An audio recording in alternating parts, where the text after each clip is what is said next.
Hey, everyone. Welcome back to the Inchstones podcast. We are well into the 6th chapter of Inchstones, and I can't believe how much we've grown. And one of the best things that has come my way as I lean into advocacy work is the incredible amount of companies that are out there actively building the scaffolding with which to support families of children with autism. And today I have Dr. Cynthia Anderson of Avela Health, and Avela is providing from start to finish the support network, the clinical direction, the 24/7 questions and care from diagnosis to education to therapy support. And as they grow, it's become apparent to me that this is something that I could not have wished for more when I began my journey as an autism parent. So Dr. Cynthia, thank you so much for being here today. Thank you. I'm really happy to be here, Sarah. Well, I always like to start with personal connections. My heart, my soul has always been towards individuals and going, tell me who you are. So what is your personal connection to the autism world? Gosh, I've been working with people with neurodivergent people, broadly speaking, for most of my career. And that's been across various settings. So I started out, way back in the day when I was still an undergrad working at Johns Hopkins University in an inpatient unit for folks who had often life-threatening complex behavior. And I think there is where I really got a feel, maybe for the first time, at least a little bit of a feel for what it must be like to be parenting a child that you loved so much and who was harming themselves or harming other people, unable to be safe on their own. And it just opened a place inside of me that I don't know that, I was 22 years old. I don't think I knew that it existed before then. And that experience really just awakened a passion in me for trying to not just deliver, but also understand what works for whom, how, and when. And that experience, I went on to grad school and got a master's and PhD in clinical psychology and really have split my career between research and practice, research following questions just like that. Like, okay, so this looks really great in a randomized clinical trial or in a top tier journal. But what happens when we take this intervention and we ask teachers to do it? You know, a teacher who's responsible for 30 kids or 25 kids, or how does this intervention work for a parent who is trying to parent their child who has really complex healthcare needs and parent 2 other kids and be a partner in a marriage and maybe hold a job? How does that work? What does that look like? So those questions they've just really stuck with me throughout my career. And joining Avela Health, really co-founding Avela Health, I felt like was an opportunity to bring my experiences in research and practice. And also I have several friends who are parents of neurodivergent children, their experiences, as well as what research tells us, to try to bring it all together into something that maybe can make real change for people. The word that rose up as you spoke in my body and mind was that generalization point where there's all that we know and continue to try to learn about children with neurodiversity and, in my case, profound autism, apraxia, dyspraxia, oral motor planning disorders. And it's paralyzing, to say the least. And I think that the generalization that is almost insistent, like as you said, you got to witness this as in your young 20s in your studies, and you were absorbing how, okay, we're researching something, but what does this actually look like when it's implemented in schools? And then what does it look like to parents in the home? And there's that term I was always like, we need to generalize this behavior. Let's attempt to generalize this behavior. And it really can become a walloping theme because, to your point, we wear so many hats as parents that the generalization can almost take over and become the only hat that you feel like you can wear, because if things aren't generalized, what's the use of us growing a skill set in a contained environment, right? The parent who just received that diagnosis, had I known about Avela back then, how does joining and actively seeking support through Avela allow the families to move from that fear into a greater confidence level? Gosh, that's such a great question and a layered question. My heart, because it's just like, it's so, I think about how little people discuss the role that I'm in. And then I think about why. And I think that it goes down to just deep shame and fear. And how do we then take the majority, if not the almost totality of that population and go, we're here to support you and build that confidence like piece by piece. That's it's such a great question. And the first thing that came to mind is that I was listening to you and talking about fear is I was thinking, gosh, I'm a parent of a 16-and-a-half-year-old, and I'm afraid and unsure almost every single day of what I'm doing. And I do think that parenting is just to some extent trying to learn to live with and accept that feeling that we don't have all the answers and we might not be doing enough and we somehow, or at least maybe feel like you're never doing enough and somehow showing up anyway. I think that, gosh, I was just talking to a friend of mine about this morning. She has a daughter who's having some struggles right now. And she's just talking about how early on in preschool, so called experts noticed some things and just went down kind of a crazy road with her. And one of the things that we talk a lot about at Avela Health is that you're the expert of you, and really trying to help parents understand that they're the expert of their families, they're the expert of themselves. And that doesn't mean that you have all the answers, and it doesn't mean there's not a place for folks like me who have some training, but my training and my lived experience isn't the same as your lived experience. And what we like to do at Avela is really build a collaborative relationship where we can come to the table and all bring our own experiences, our own areas of expertise, and put them together. I think that I don't know, Sarah, I'd love to hear your thoughts on this, but I think that when parents first hear the word autism, when somebody suggests it, or more often, I think these days, parents notice something and they start to read and they kind of things start to line up around autism. I think people are often very fearful. And I think that comes from a lot of the ways that autism is talked about and not talked about, both, Right. right? When I first started working in this field, all that I was exposed to around autism was what we now consider profound autism. And so this whole idea of the true heterogeneity of autism, I wasn't exposed to any of that. And so profound autism, as we now talk about it, that has always been a place near and dear to my heart. And I think some people are aware of that. And then other people just hear really different kinds of things. And I think that what helps maybe the most is just information, and not misinformation, but actual information, which really is just having to sift through so much that's out there and remembering that you're the expert of you. I don't know if I'm answering your question at all, but I think one of the greatest things that was revealed to me now, my son Mac was just like literally an infant, like days old when Millie got diagnosed. And when I remember through those first few years and then Mac getting a diagnosis at around 20, 22 months and that chunk of my motherhood, what it revealed to me was exactly what you're saying. It revealed to me that I was the one seeing behaviors. I was the one noticing what were the sensitivities. I was the one, and it wasn't from a place of I'm the mother right now.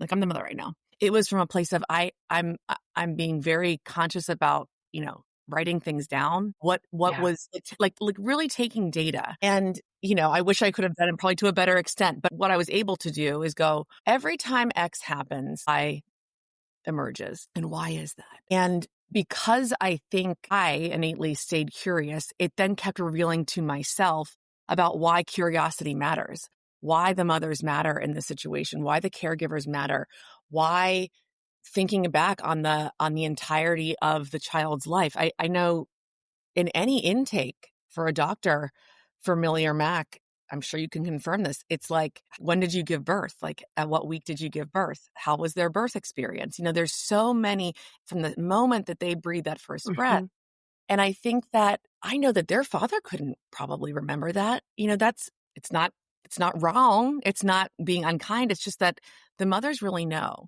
And I think the more honest we can do to just be truthful, I think it does rid the shame and fear that surrounds the conversation about your child. I think yeah, it can just, it can be beautifully revealing if you can pace it with your own self-reflection. And that is, I mean, again, it's so complex. It's so deeply complex. And that's why I love the scaffolding that Avela can provide is it says, we're going to give you some guardrails to this, not to say we know, but to help lead you along this because it would have felt supportive. It would have anchored me. It would have lifted and said, "Yeah, what you're seeing, I've seen that in practice consistently." That's right. And go, "Oh, Yeah.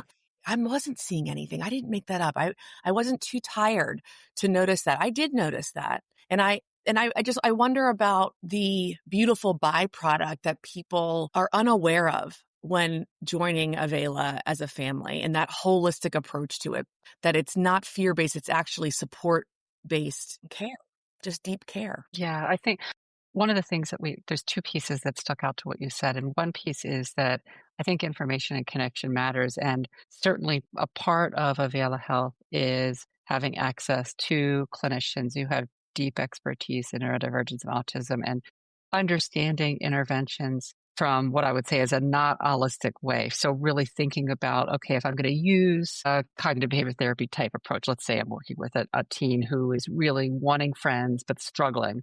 I'm not going to do it in a way that I would with a neurotypical youth. I'm going to really explore what is social interaction going to look like for you as an autistic person. And so that's part of it. But I think, Sarah, another part of Avela that I think is really special is something that one of our founders, Robin McIntosh, pushed from the very beginning, which is community. And we are able to get parents meeting with other parents, autistic kids meeting other autistic kids. So we have chats that people can have together. We have groups that are formed around intervention, but also have just a support function. We have a group for actually autistic adolescents, which just started, and the discussions in there about Minecraft and things are just amazing. But we have these groups, for parents who are parenting profoundly autistic kids. How amazing is it to maybe connect with another parent who doesn't know your kid, but who knows what it's like Mhm. to be in your shoes? So I think that connection is a really important piece of something that we offer that is often hard to find for It's families and deeply hard to people. find, and I was sharing with you and your another employee of Avela before we recorded that I'm really sensitive to keeping even these podcasts really condensed and short because I not in a way to limit the information, but I'm so acutely aware of the information overload that is provided to parents that are mothers and caregivers in the situation I'm in. And I think the sensitivity to that allows for jumping into a support group and not hanging so much weight on, well, how much time is this going to be? What kind of energy is this going to expend? And just say, it's amazing what it'll give back even in the smallest of doses. You don't realize it until you finally realize that another mom knows exactly what you mean when Velcro is an issue, right? That zippers are When an your issue. kid won't sleep in their pajamas at night, like, why is that a problem? Yeah, all Right. that stuff. Yep. I love it about my son, but man, that kid likes to burrow and nest. I wake up, get him up in the morning. I mean, he is all but I mean, his head is almost under the covers. Now he's old enough, he can move his head. I mean, he's 8 years old, but man, that boy loves a good burrow and like that sensory input. And it's cute and sweet to share with my friends. It's only through the eyes and the heart of another autism parent, profound autism parent like myself that would go, oh yeah, but yeah. You want to see that? My child, I'll find books piled next to my son. I think he loves the pressure of the books next to him. Yeah.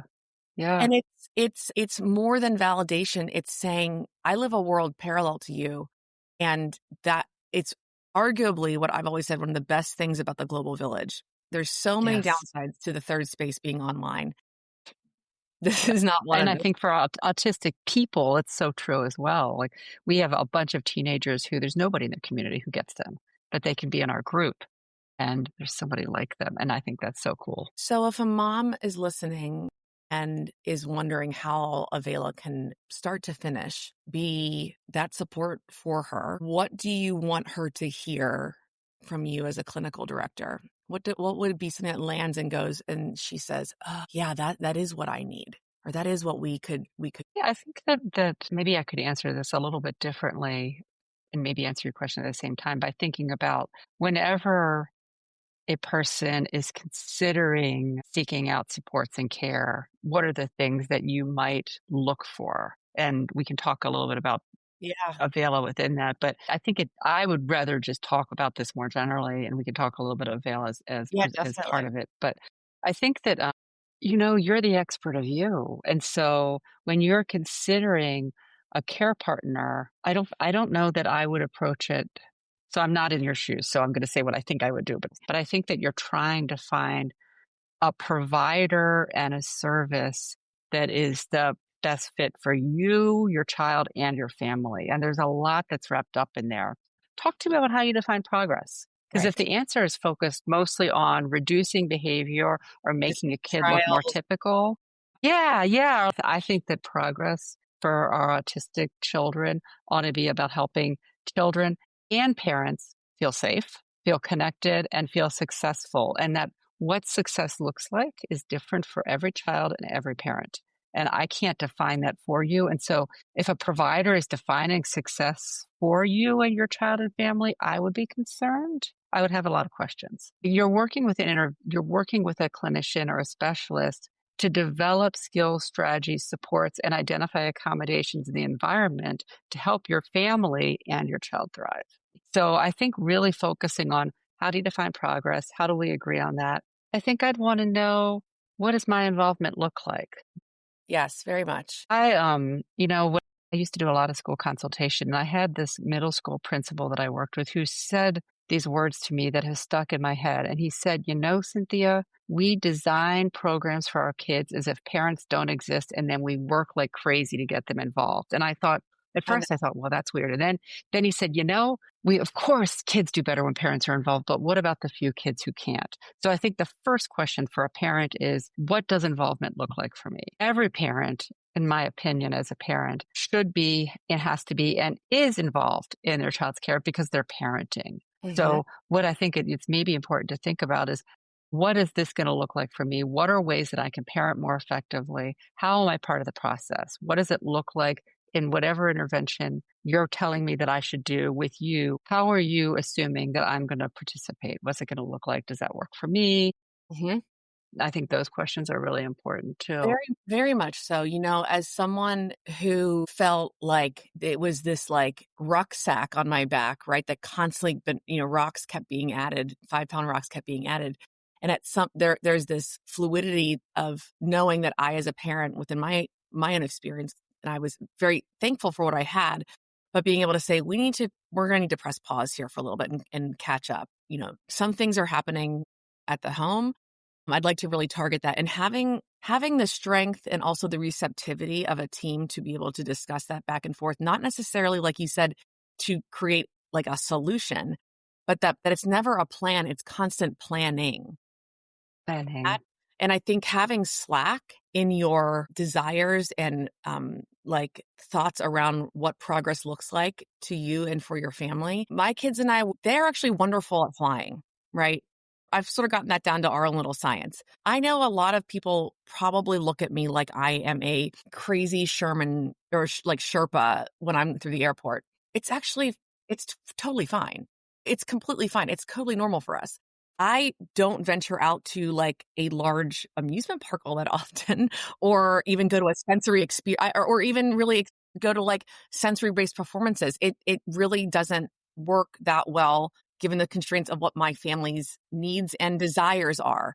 And allowing that to go, even within the community of support, it's still going to look different based on what That's you right. share. And I think that we put so much conditioned expectations, even within the autism community, of like, well, they're going to the sensory event. Like, I guess I should try that again. Or why don't I think it has to come from such a place of, it's not selfish to say that doesn't work for my family. This does.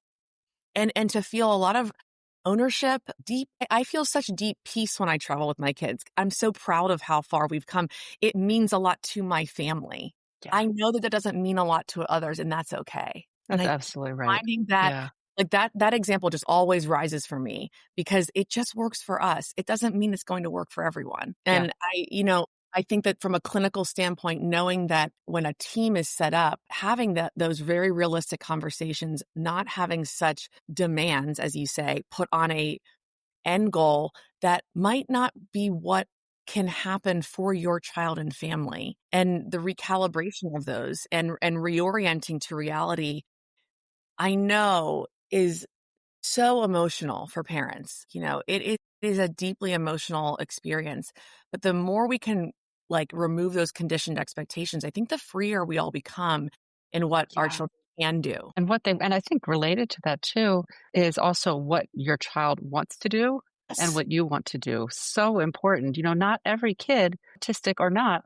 wants to go to the pumpkin patch, and that's okay. Right. Friendship looks different for different people.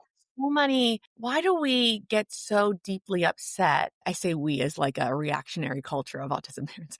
Why would we get so reactive upset that a heavily fluorescent lit grocery store with strangers and wheels and carts and voices and, you know, textures and everything, why are we so confused as to why that is disruptive to our child? Right? It's a really I good always think question. like, what makes us so sure that they have to do that, That's you right. know? I Or that you have to take your kid to that. Why? exactly, like, why? I mean, my go-to grocery store is down the street, and Mac really likes going on the front of the cart, but it's quick, and I don't take him for the 40-minute full-on seltzer water on the bottom of the cart trips. We're going for apples, maybe some snacks, and we're out. And it's definitely a point of bonding. It's a point of inclusion. It's a point of getting out and just literally getting fresh air and walking down the street. And it's really minimal. And that's okay. But what sort of that conditioned response can we go into situations even of support, not expecting something that doesn't exist? Works for other families might not work for us, and that's okay. And that's okay. And I think that we've somehow become a culture of expected conditions from some fantastical realm that we don't even realize what our unconscious biases are Yeah, I toward think that's really true. typical and normal. Peeling back those layers, I do believe ends up being so revealing to the system of a family too. And I think that if the more we can, as parents and other parents, maybe earlier on in this journey, can suspend those expectations, it does really reveal a lot of beautiful things about yourself as a human. I mean, as a biological parent, it does reveal to you about your own ways and things and Yeah, behavior, absolutely. For sure. how you learn, how you speak, how you interact, what you choose to interact with. Is there, as you shared about like the support groups for the caregiver, what do you think the impact of, growth and regulation is on the child when the parent is also regulated and through Gosh, I mean, what's gotta be huge, I think we can think about from our own experiences, what is it like to be around somebody who's dysregulated? I mean, I've been in situations with supervisors who have been, I would say, not regulated, and it is very dysregulating and very hard. this morning at a public relations thing talking exactly about bosses regulations or dysregulations. Like it is a systemic category of thought and discussion. It's not just autism and families It's with a huge thing. it's a huge thing. One of the things that we talk a lot about at Avela Health is this it's idea that comes from a psychologist named Ross Green, and he Mhm. says that kids do well when they can. I think people do well when they can. And if someone is not doing well, there's a mismatch between what's being asked of them and the context, the environment. And if we as parents can also recognize that we do well when we can, and if we're not doing well, there's a mismatch often between what we're asking of ourselves or what we perceive others are asking of us and the skills and capacities that we can access at that moment. So, as a parent, I think a lot about this. And then also in working with parents about it's okay to take a step back. It's okay to do what we call plan C. It's okay to say, you know what, I'm going to drop that expectation. I'm not going to expect that my kid's room is perfectly clean. I am not going to expect that I go in as soon as she gets up in the morning, and I'm just thinking about a family I know who's got a daughter. She's profoundly autistic, and she destroys her room every single night. And there's like nothing in it, and it's still destroyed. And it was actually her father had put this pressure on himself that when his daughter got up in the morning, before she went back upstairs to brush her teeth and get dressed with him, her room had to be clean again. And he was exhausted. And we talked a lot about that. And when he eventually dropped that expectation and he just let it go, and we said, maybe that's a problem for future Ben, but current Ben isn't going to worry about it. And being able to do that allowed him to be so much more regulated because then he wasn't all tense and interacting with his partner and his child.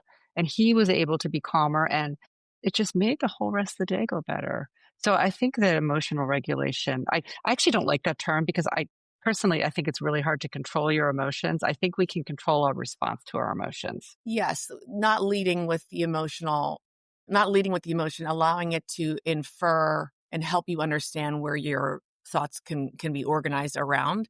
I think, Yeah, I think space in the curiosity of why maybe another analogy for, like, emotional reactivity or disturbance or dysregulation is, like, these bottleneck feelings where it's like, we wake up in the morning, la-di-da, okay, the room is insanely destroyed or there's feces on the wall or something, and it just gets tighter and tighter, and all of a sudden you're here. yep, You're like and you've got that's this, right. like, and you've become so narrow in your ability to have slack for th your child who already is showing you that that the in any environment is very difficult for them. So if we continue to not have the slack, I do believe it comes to this really tight bottleneck, and it's almost forcing the cruise missile to go off, right?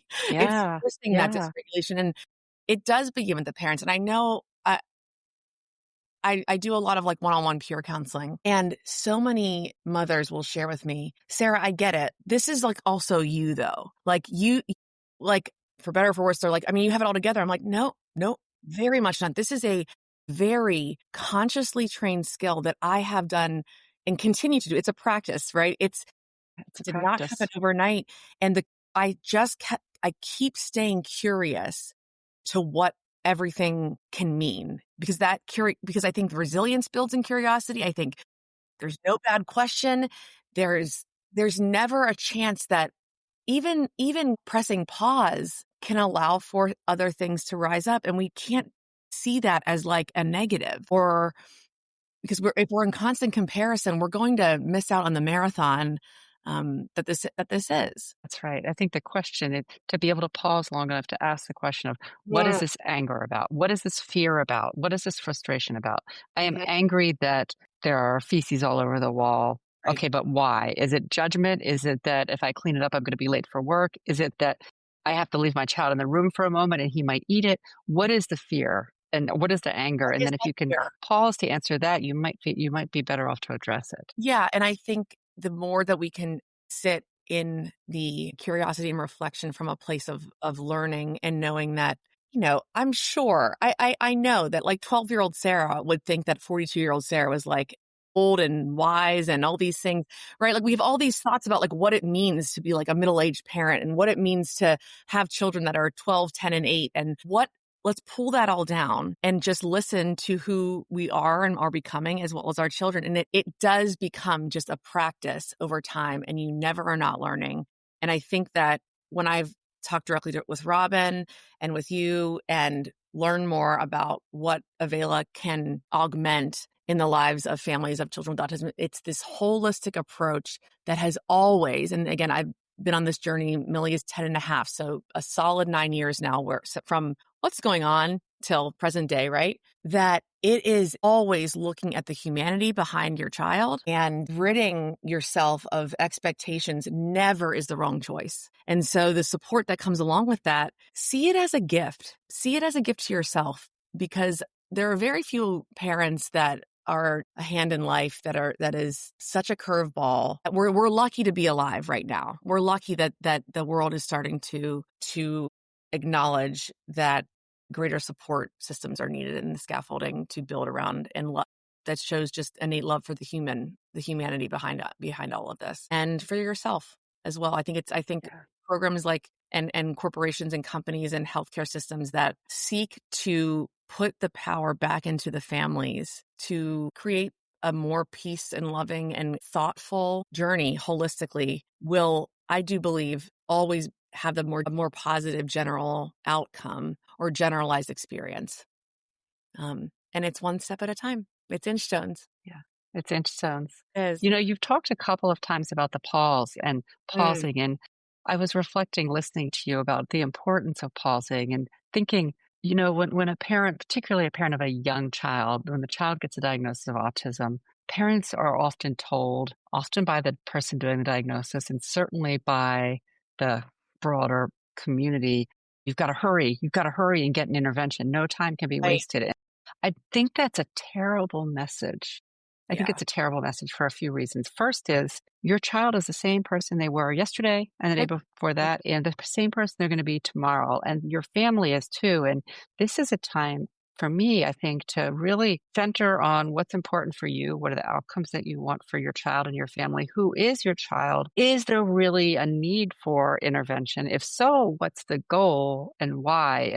There's emerging research that is suggesting that there is no, this isn't to say that early intervention is important, but there is not evidence that if you intervene when a child is 1 or 2 or 3, their outcomes are going to be any different than if it's 5 or 6. That's not to say that that research won't come, but currently it's just not Well, I there. mean, I can give, I mean, again, I'm just one family, but my son Mac had a diagnosis and received services a full year ahead of Millie's. If you really, I mean, if I look at what their charts and observations say, I actually don't think he's probably less typically or has developed not nearly as fast as Millie has. And she's a Yeah, everybody's on. and and there is no I actually I'm glad. I don't even think about that ever. I mean, I rarely, but I know I did. I know that back 5 or 6 years ago when he was 15 months and I was, oh, he's going to get this diagnosis and I'm ahead of it.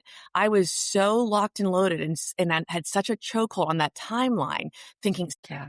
like I'm ahead of it now. You weren't. Mac was This is still gonna which also just puts all the blame back on the parents, right? If you don't intervene early, it's your fault. right. Like, let's blame the mom a little more. And I think that's just so wrong. Now, that's not to say that if your child is struggling a lot, your family is in crisis, things are super difficult, that getting intervention earlier isn't a good idea because it may make life easier. But that should be the goal should be creating routines that make life calmer and that you and your child more connected with each other. Yeah. That ought to be where we're going. At the end of the day, if there's ever something that I feel so that has risen and grown for me, it's like I just want my children to have regulated nervous systems, whatever that looks like for them. Millie, if you were to, as a clinical director, watch her, that might be she's watching Argentinian football, she's doing Spanish bingo, and she's stickering all at the same time. And gosh, man, is she is so joyful. She is so joyful. Amazing. All three of those things have to be going at the same time. Likely a Capri Sun lemonade if she's really having a good day, right? That's It is amazing. Yeah. not anyone else would go in there and go, whoa, whoa, whoa. Like you're hearing goal in the background and no, Yeah. biblioteca and like she's matching it with the picture and then she has her stickers and she's tactile with the stickers. Guess what though? That literally regulates her nervous system. It makes her Perfect. happy. And I think to myself, I never in a million years, 5 or 6 years ago, would have thought to accept that version of Millie. And I'm so glad I did. I'm so glad I am. I'm so glad I'm letting it evolve. And you're right to the point. That was who Millie is. There's That's who no, she is. she is. And what that turns into one day, my thoughts and dreams for her look different than when I was pregnant with her. And they look different for myself. And I think that there's such beauty in the holistic child approach because it really do believe that when the family is included, it is a gift to the whole family. It is such a gift to the whole family. And I know it's so hard to see that through the truth of grief and acceptance and anger and questions and deep, deep questioning about life and what you thought it should mean. But man, if you can sit in that and pull the film back on I do believe that it can create such a deeply human and validating experience to every child just becoming the best version of who they are. Full stop. I totally agree. Well, thank you so much for your time and for what Avela is growing. And I know that I will be putting all of this information in the episode notes. I know that you guys are in more and more health networks nationwide. You're in Horizon Blue Cross Blue Shield here in New Jersey, which is the most local population that I serve. And so to know that this is available, again, it's always like, the least restricted environment for children to learn. This is like it's becoming least restrictive to access. And that is, I mean, for moms and caregivers alike, man, what if something is easier and less restrictive for me to help and regulate my family, it's a win. So That's our goal, to be there when and where people need us. yes, yes. Well, Dr. Cynthia Anderson, thank you so much for all that you do at Avela, and we will catch you all next time here on the InStones podcast.